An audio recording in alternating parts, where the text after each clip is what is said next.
मी संजय रमेश भोसले, शिवसेना उमेदवार 21 मधून आज या ठिकाणी आपण बघत असाल आम्ही चारही उमेदवार घरोघरी प्रचारासाठी आलेलो आहोत आणि सातत्याने 3 ते 4 दिवस झाले आम्ही हा घरोघरी प्रचार सुरू केलेला आहे.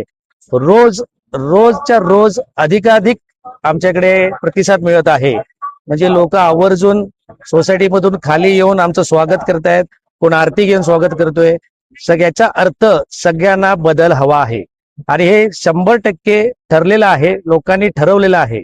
जसं कोल्हापूरला सांगितलं होतं कोल्हापूरकरांचं ठरलंय, तसं 21 मध्ये ठरलेलं आहे. हे चारही उमेदवार या ठिकाणी 16 तारखेला तुम्हाला विजयी उमेदवार म्हणून सभागृहात दिसतील आणि घरोघरी सर्वांचं आम्हाला छान असा आशीर्वाद लाभतोय. अगदी छान असं स्वागत केलं जात आहे आणि एकनाथ शिंदे साहेबांचं जे काही कार्य या महाराष्ट्रामध्ये आहे त्याचीच ही पोचपावती आणि आम्हा सर्वां शिवसैनिकांचं शाखेमधून केलेलं कार्य याची ही पोचपावती मी समजतो.